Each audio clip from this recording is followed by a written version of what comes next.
5 brand new vegan and as ever budget and student friendly recipes for you all. I'm now back home, so I have access to an oven again, so I have made sure to include some baking. I'm going to be making bread for the first time in a very long time, and I'm also trying out a new cupcake recipe for you all. I really love baking, it's something I've really missed, so I'm really looking forward to that. I do also have some different dinner recipes for you as well.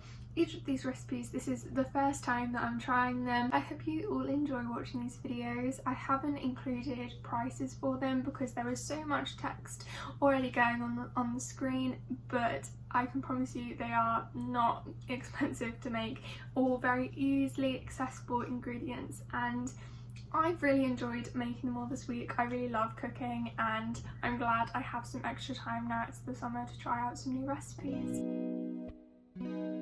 I've made carrot soup quite a few times on this channel and I really like soup, so I decided to try a new recipe. So I started by peeling and chopping all the vegetables.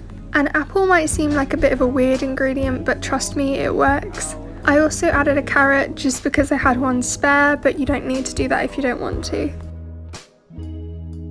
To a pot on low heat, I then added 2 tablespoons of oil, the onion and the garlic, and cooked this until it was soft. I then added a teaspoon of mild curry powder and stirred this in to start getting some caramelization before adding all of the vegetables. I stirred it to make sure that all the vegetables were coated with the seasoning. I cooked this on low for 15 minutes until the edges of the potato started to brown.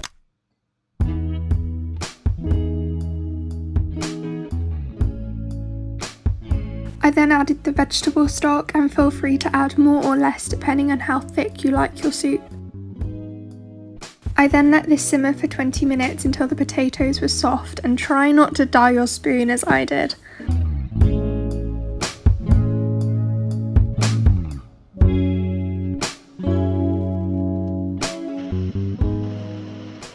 Once blended, add coconut milk, black pepper and salt if you like, and some lemon or lime juice. I think lime works better, but I'm using lemon here. There must be some way out of here. To top the soup, I made these really easy chickpea croutons, which you can also use in salads or anything you like really. You just fry them in some oil and whatever seasonings you like. I'm using paprika and pepper. Keep calling.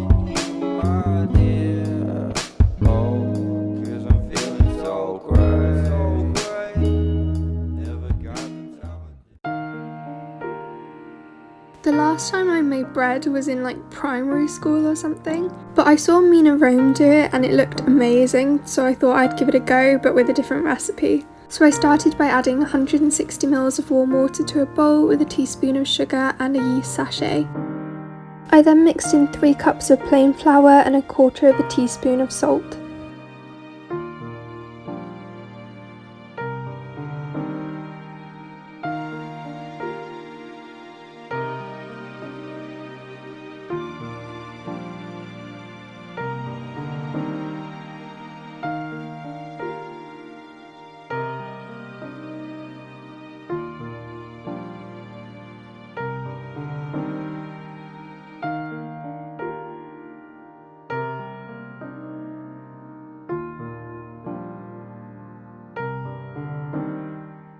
I then kneaded this for about 5 minutes and then let it to rest in a warm dry place for about 30 minutes.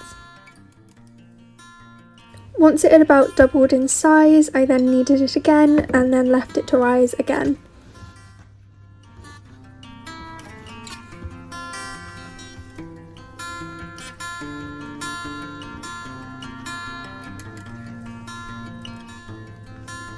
Now, I don't actually have any of the equipment needed to properly bake bread, so I'm going to try and make my own out of 2 ceramic dishes, with one of the dishes functioning as the lid.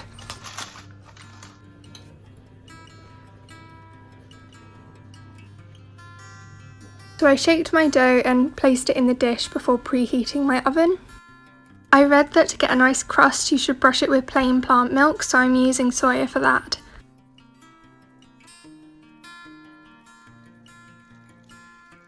And to get that bakery aesthetic, I sprinkled some flour and then did some cuts across the top.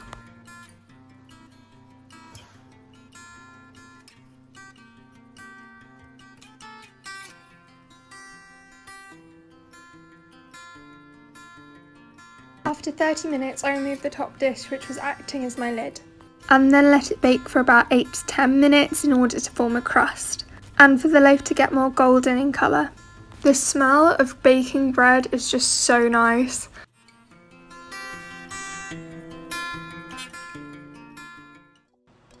While at university last term, my friend Anna Maria made us this amazing Moroccan chickpea stew, so this dish is inspired by that. I'm making enough for about 2 portions and starting by chopping up my vegetables. I'm adding some mange too just because I had some spare. I put my pan on a medium to low heat, then added some olive oil before adding the onion and the garlic and sauteing until soft. I then added all my herbs and spices, so I started with a teaspoon of Moroccan spice, a little bit of chili powder, or you can use chili flakes, and a tiny bit of cinnamon. It called for a cinnamon stick, but I didn't have any, and then some black pepper and salt to taste. I then added a small tin of chopped tomatoes, half a tin of chickpeas, the juice of about half a lemon, and a 1/4 cup of water. I added more water as I went along. I then added all the rest of my vegetables and let it simmer on a low heat for about 15 minutes. While that was cooking, I made my couscous by putting some in a pan with some water and letting that simmer for 6 to 8 minutes. My friend added some apricots to the couscous at this point, and I would highly recommend that. I just forgot to buy some.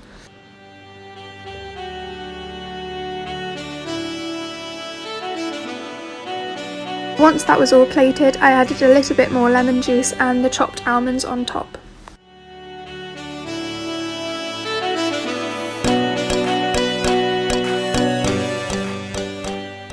I always cook in bulk, so I had some leftovers the next day, and my sister made me this corn and couscous salad to have with it. She fried the couscous and corn in some paprika and then tossed it with some cherry tomatoes and avocado. Marble cake is another one of those foods that I haven't had since I was a kid. Baking is something I miss the most at university when I don't have an oven, so I was really excited to try and make these. And I started to make the white batter, so in one bowl I mixed all of my dry ingredients together, and in the other I mixed all of my wet ingredients. You can swap the lemon zest for lemon juice, which is what I ended up doing. You don't actually end up tasting the lemon in the final cake, it's just to allow the baking magic to happen, considering we don't have an egg. I then added some vanilla and mixed this until well combined. It might be easier to use a whisk at this point. I then combined the wet and the dry and whisked this together to create my pale batter. I followed the same process to make my dark batter, starting by mixing all of my dry ingredients together in a large bowl. Again, I then mixed my wet ingredients in a separate bowl. This has different ratios though due to the cocoa powder.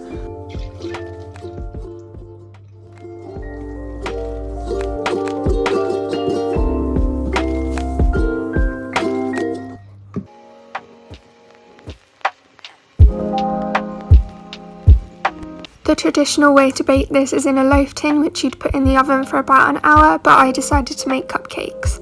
To get the marble effect, you alternate teaspoons of batter into each cupcake case.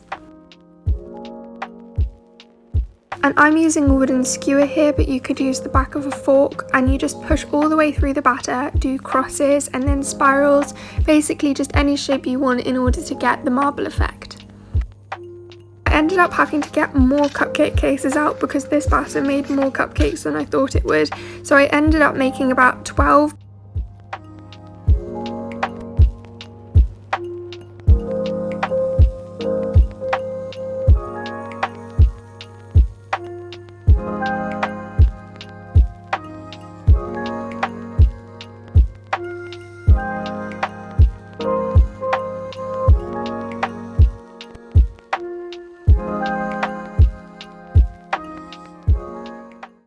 I then put them in the oven to bake for 20 minutes.